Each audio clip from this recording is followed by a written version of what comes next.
Okay, so should we start, guys? I think we have three attendees. So I will start. Let the other guys join in as and when they wish to. So we will start with a new topic today. Now we have by now we have completed the first part of this unit, that is design of the shaft. So we have gone through many different techniques for the design of the shaft, like normal design of the shaft on the strength basis, design of the shaft on the ASME code using design of the shaft or torsional and lateral rigidity. So we have we have gone through different techniques of design of the shaft. Now we will go ahead with the next part of this assembly. That whenever the shaft is there, keys will also be there. Now, what are keys? We will see today. What are different types of keys? Why keys required? And we will do a design of a square key or a square sunk key to be specific. Okay. So let's go ahead and we'll start with the design of the keys. Okay. If anybody has any doubt, you can put in a chat. I hope I'm audible to all of you. I verified with Simran and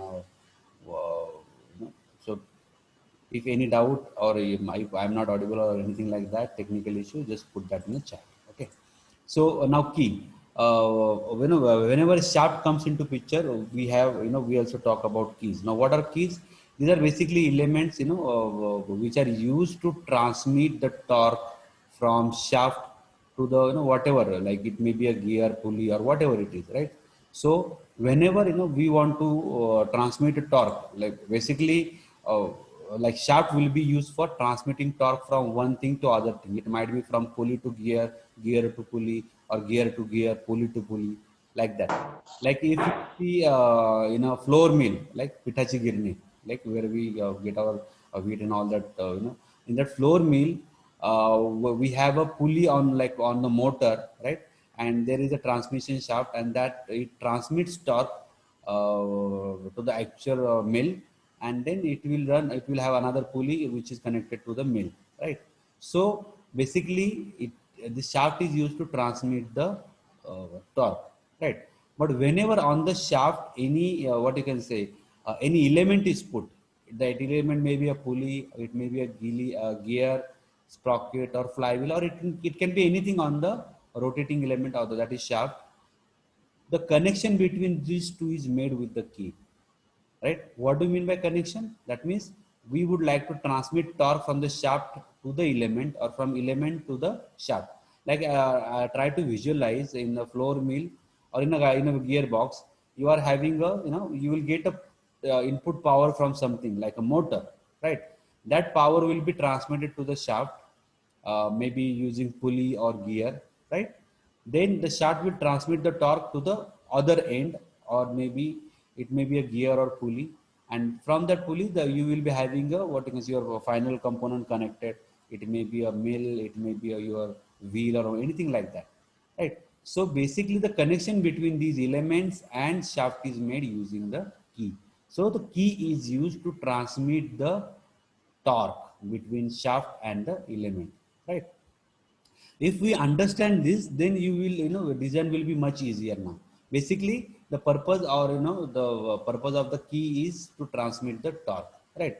Now how we use this key? So basically for that, what we'll do, we'll put this element on the shaft, we'll put the shaft and element together, and we'll put a hole there. That hole may be circular or rectangular or square, right? So if we put a square hole, generally that's what we do, we put a square hole in the assembly. The half portion will be on the element, and half portion will be in the what you can say shaft, right? So basically we will make a slot in the shaft to push the pulley, and half slot will be in the element. And because of this, this now torque will be transmitted to the key, and from the key to the element. Are you getting the picture? So basically keys are, this is how we use keys. Like keys will take the torque from the shaft and give it to the element, or take it from the element and pass it to the shaft, right? So commonly used material, because it has to, take what you can say, I mean, it will undergo compression and shear. We use hard and tempered steel like C30, C35, or like that, right?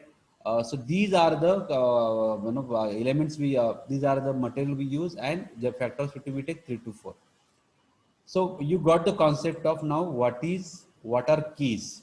Now we will go through basically what are different types of the keys, and then we will go through a design of it. So design is very simple, very straightforward. Only two-step design is there. So first we'll try to go through what are different types of keys. Now as we talked, it is pushed in between element and the shaft, right? Keys are pushed between element and shaft. So there are many ways we can push this key in the between these two. First is called sunk keys. Sunk means basically whatever we talked about, there will be a slot, half slot will be in the element, half slot will be on the shaft, and we will push the key there, right? So the sunk key will be, it may be what you can say, a rectangular, or it may be a square key. Square key means all dimensions will be same except the length will be more, but height and width will be same. A rectangular key, everything will be different, right? So some key will have a keyway in the shaft and half will be in the hub, and then we will push it there, like whatever it is shown in the diagram. I hope that my word document is visible to you guys, and here it is a rectangular sunk is shown. Now square sunk it is same thing, right? Only thing is now the head will be square, right? Sometimes we put a head, give head also on top of it, not just to make it take out and push easier, right? There is something called as another type of key called as feather key. Now feather key is kind of the same kind of rectangular key. Only thing is that at the end we will have a set screws.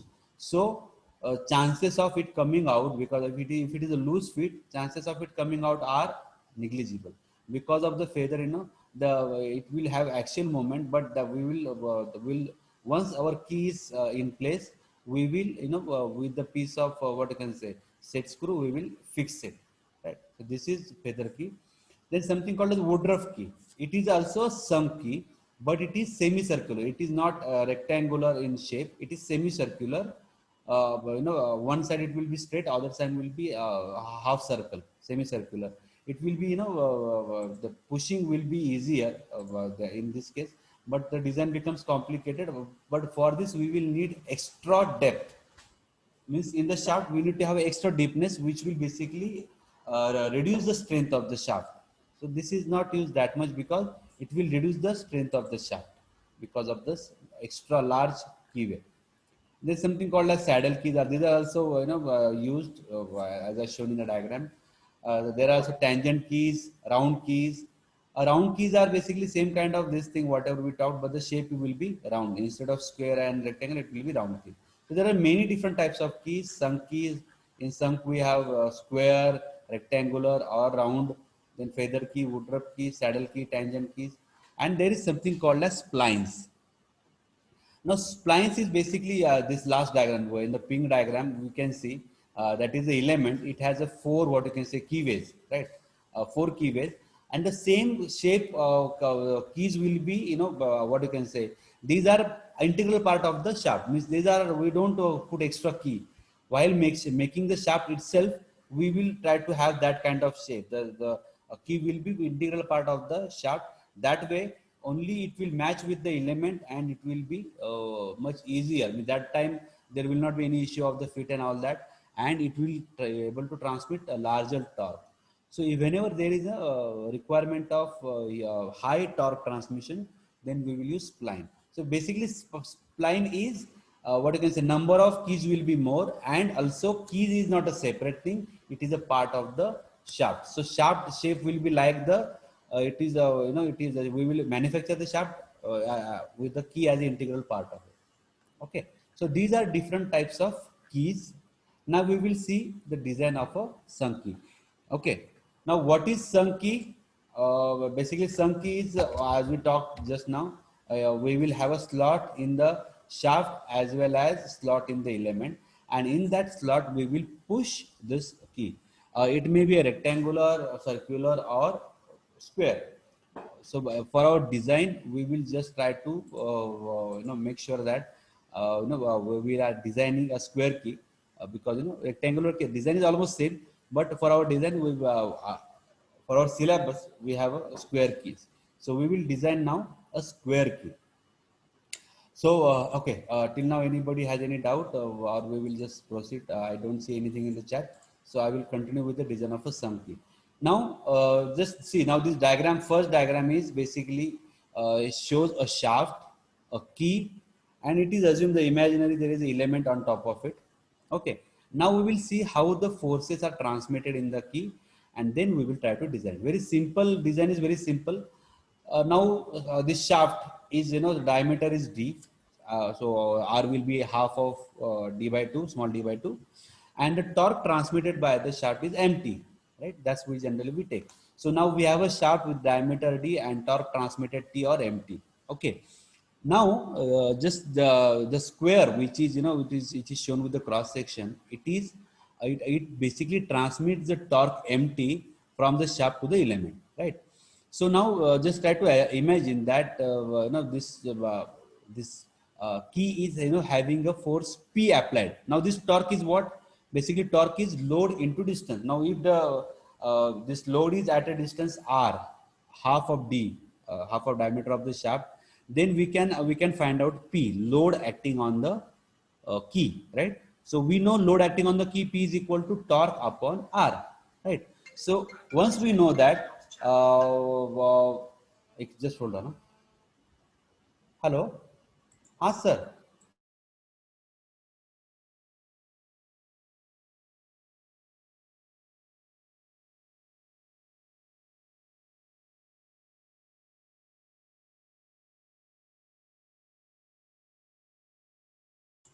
Okay, so now we have. Sorry about that. I had a call from principal, so I had to take it. Okay, let me see. Okay, all are admitted. Fine. So we are okay. So now this square key is now we know the load acting on the key or the half. One side of the key is P. Now this load, if we see now, this load will be equal and opposite load will be there on the opposite side, right? Like say in this diagram, right?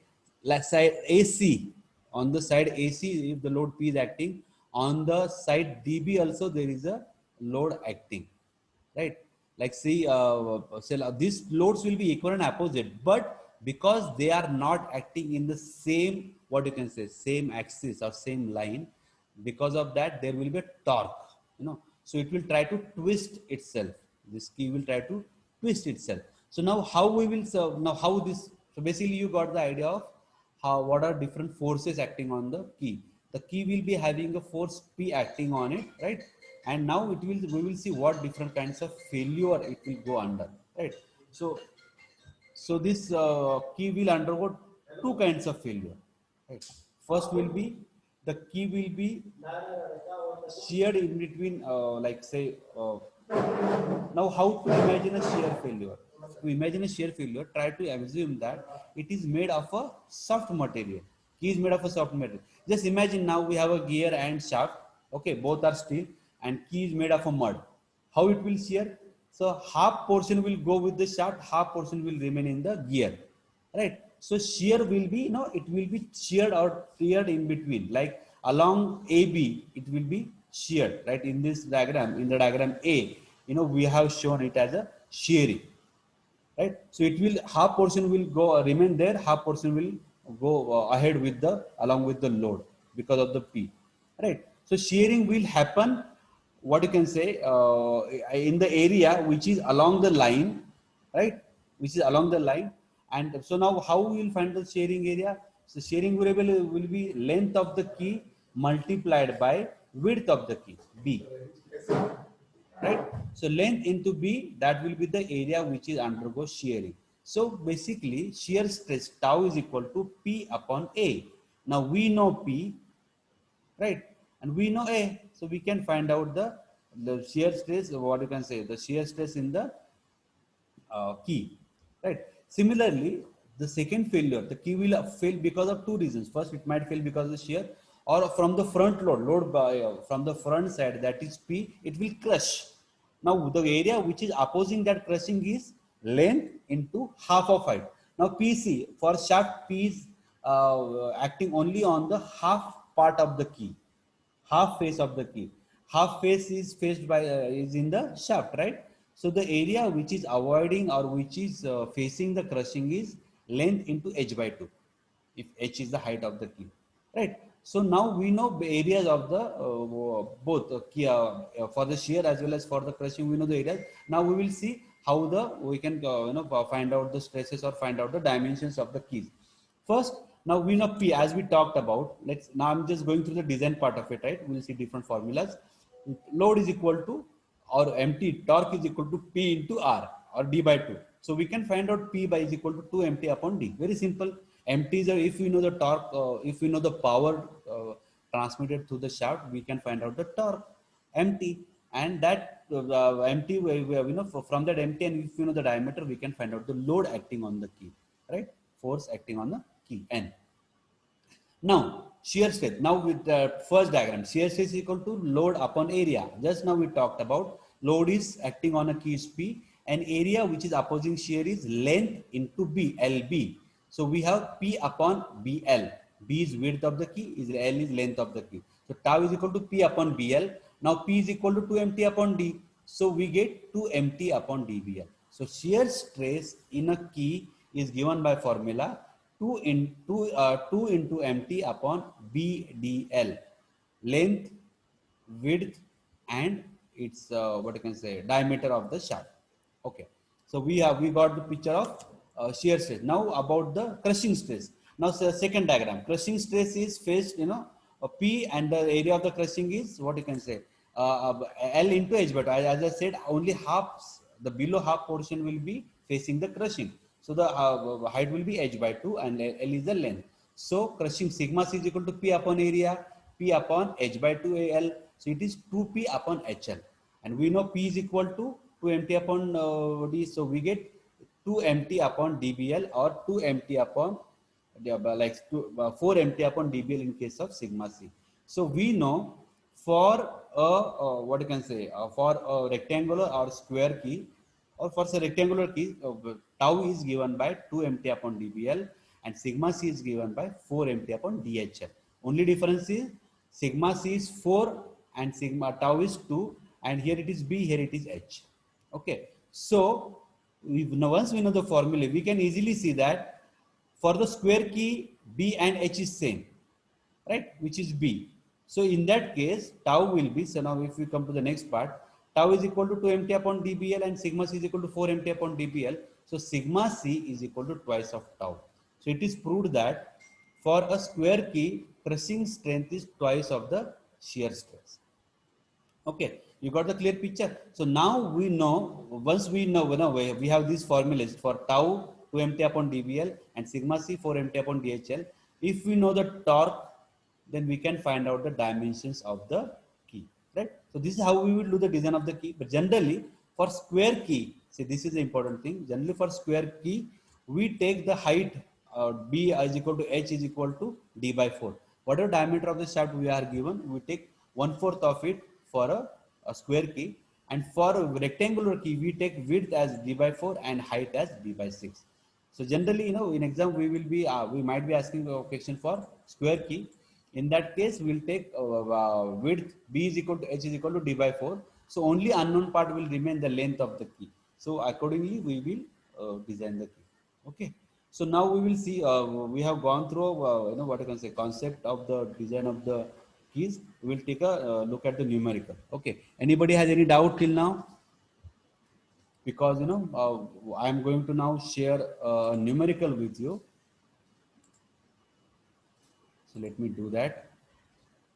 Okay, anybody, let me just check if anything is there in the chat. Nothing is there in the chat, so I will simply go ahead and just take a screenshot of the attendance. Okay, so I will go ahead and share with you guys my numerical. Okay, so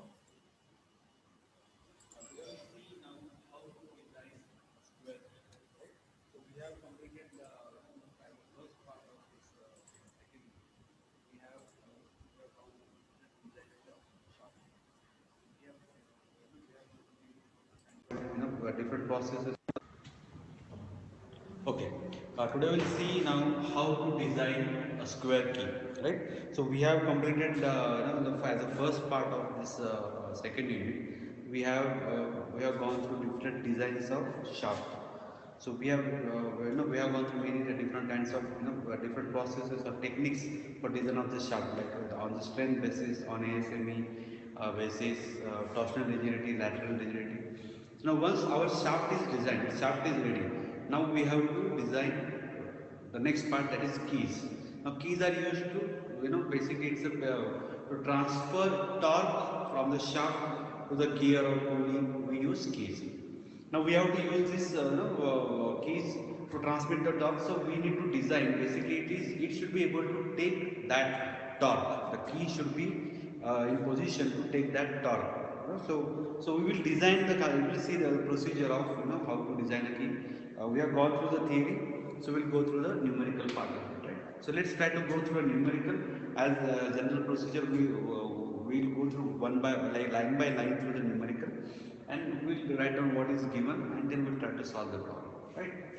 So I'm just reading the numerical for you. It is required to design a square key for fixing a gear. So basically, first thing we know now is it is a square key. Square key means its height h and v is same, right? H is equal to p, right? So it is which is generally taken as h is equal to what is our right what is given. H is equal to P is equal to, we will take D by 4. Generally that is for square key, it is taken as 1/4 of the diameter, right? Okay, so we have a square key on a shaft and it is used to fix a gear. So we have a gear and shaft of 25 mm diameter. So right now immediately we know the diameter of the shaft is 25 mm. So immediately we can find out H and U, but we'll see that. But we have given a shaft of diameter 25 mm, and for that shaft we have to design the key. Now the shaft is transmitting power at 15 kilowatt at 720 rpm. So we are given power. We know power is 15 kilowatt, and N RPM is 720 rpm. So what do we know from this?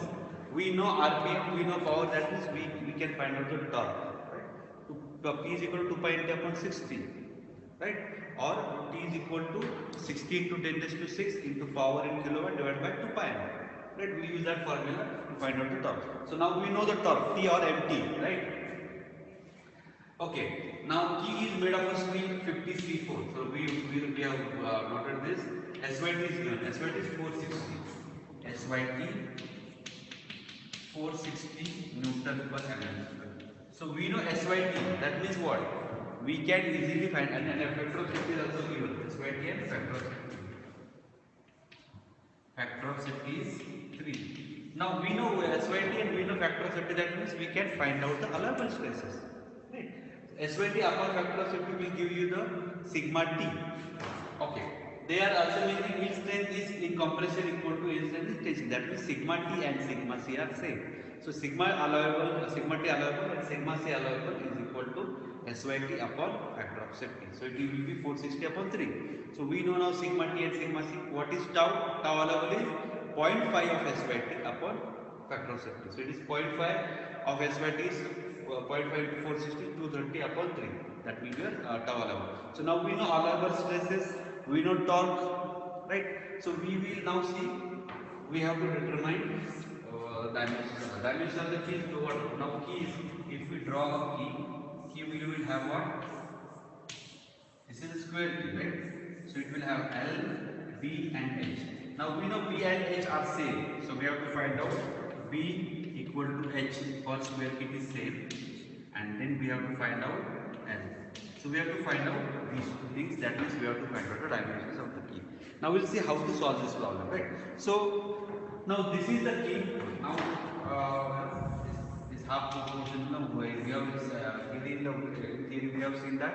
Now this part will undergo shear, and this front part, this part will be under compression. Right? So we have seen that in the theory, right? How the compression and shear will happen. Now we'll see. Now see, this is the shaft, and this is how the key is put on it. Right? So this will be how the forces. We have gone through this in the theory part. So we'll see now how to design the key. Now we know the different formulas for the key, and we will use those formulas to find out different dimensions. Now let's first try to attack the problem with the by finding out allowable stresses, right? So allowable stresses. So we have to find out allowable stresses sigma T allowable and sigma C. They are given as same, which is basically SYT upon factor of safety. So it is basically 460 upon 3. Right? So SYT upon factor of safety 460 upon 3. So it should become down to 153.33 Newton per mm². Right? Let me just verify that 153 is the correct answer. Okay.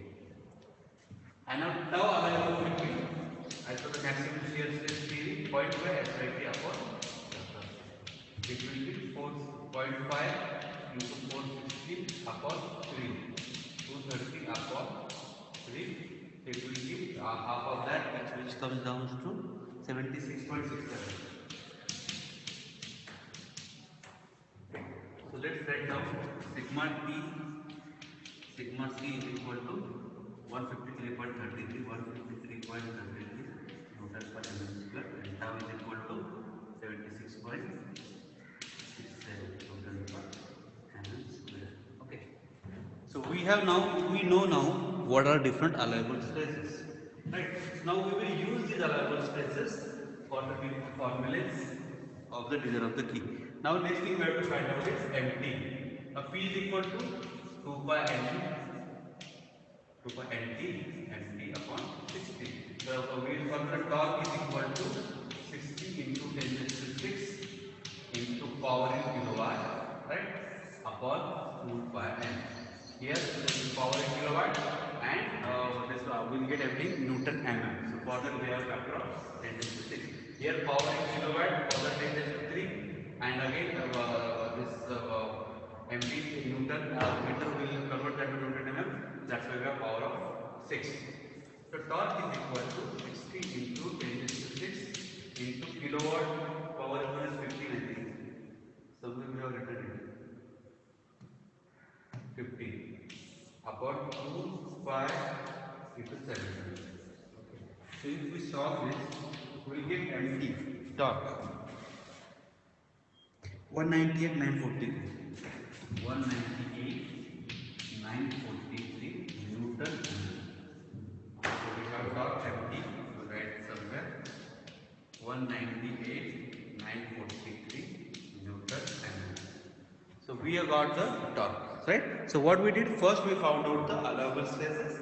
Then we tried to find out the torque on the torque transmitted by the shaft. Basically, that torque this key needs to transmit, right? So now we know torque. Now we will use simple formula. Now we have two formulas for design of the allowable shear stress and allowable compression. Now first we have tau is equal to 2 mp upon dBl, right? So now, okay, before doing that, we have to find out V. V is equal to D is equal to, or we symbol H is equal to, sorry, VH. V is equal to H is equal to D by 4. So D is 25 by 4, it comes to 6.25. So we will take 6. So the width and height of key is equal to is 6 mm. So our key is now 6 mm in width and 6 mm in height. Okay. So now we got V and H. So we got this as 6 mm.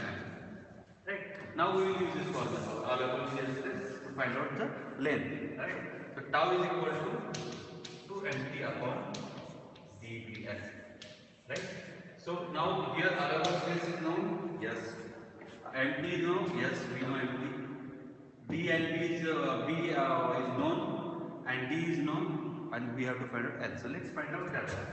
Tau is equal to 76.67. 2 into MT is 198,943. Right? Diameter of the shaft is 25. Width is 6. We have capital. We have to find out L. Correct? So using this formula, we can find out L. Take L here. Here will be 76.67. Right. So if we solve this for this you will get 34.60. Right? So length of the key we have got for shear stress means for shear. If it is be shear, the length we get is L is equal to 34.60. So L is equal to okay, 34.60 in shear, right? So we'll try to find out again same compression also, and then we will take whatever is more larger or we'll take out of those, right? So let's try to find out again. Now we have this is the upper compression shear formula 4mp upon dHL, right? So here L is equal to 4mp upon dH sigma c. 4mp, 4 into 198, 943 upon D is 25, H is 6 and sigma C 153.30. Let me just verify whether the numbers I have put are correct. 150, 25, 6, okay. So with this we will get length of the ES 34.60. So again we got the same length. This is for comparison. Right. So basically what we did, we have found that for the square key length in shear as well as length in compression, both are both in both cases the length we get is 34.67. So our final answer length of the key is 34.60 mm. So this is how we will do the design. So whenever we see the problem, we try to first out. We need to know the torque. We should know the torque, and then we should know the SYT. So with SYT, we will find out the allowable stresses, allowable compressive stress, and allowable shear stress, and use those stresses now to we will obviously find out the torque from the power, or if we are given a pulley, we'll use the tension on the tightened slack side multiplied by the radius to find out the torque. So whatever way we find out the torque using the power equation or the pulley, the tensions in the pulley. So use the torque and we will use simply those equations, these two equations of a tension compression tau is equal to 2mt. Like that is, these are the equations tau is equal to 2mt upon dBl and allowable compression stress is equal to 4mt upon dBl. Right. So basically here the only instead of B it is H. For square key it is B is equal to H. Right. For square key. Right. So we use this formula to find out the different dimensions, and actually see if we compare this is if this is same, then tau is equal to or 2 tau is equal to sigma c. Right. You multiply by this, now we will get 2 tau is equal to sigma. This is the actually kind of proof. This is another proof. I am just going in exam it is used. It is question, or we get a question that prove that for square key allowable compressive stress is twice of the shear stress. Right. So how we can prove that? We know that this is the for square key. This is the formula, and this H will be H and B are same for the square key. For rectangular key they are different, but for square key they are same. So basically the compressive stress is twice of the shear stress, right? Okay.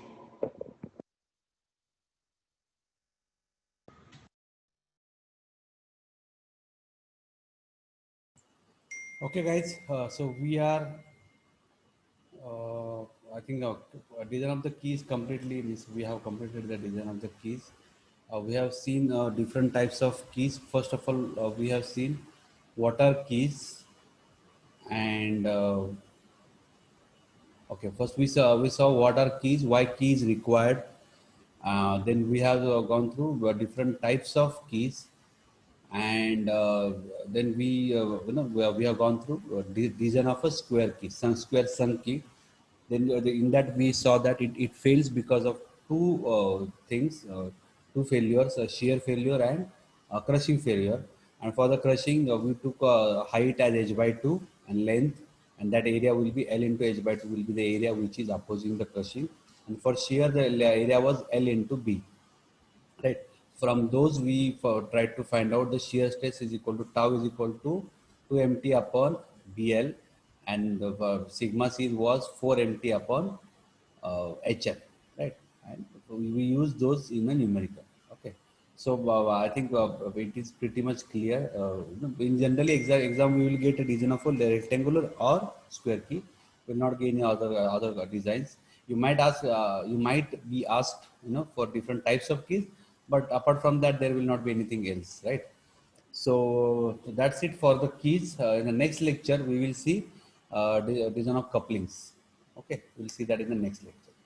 Okay, anybody has any doubt, you can ask me. We have a few seconds left, and otherwise, I will share you the link for the attendance. We had only 7 participants today: Atharva, Yadav, Atharva Bhange, Kamte, Nikita Pawar, Sachin Telang, Saurabh, and Simran.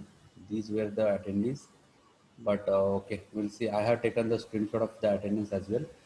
So put the attendance after the lecture, okay? And maybe I think we'll need 2 lectures for design of coupling, and then we will finish up with this unit. Okay? Any doubt you guys have? Otherwise, we will call it a day. Let me see anything in the chat. Nothing in the chat.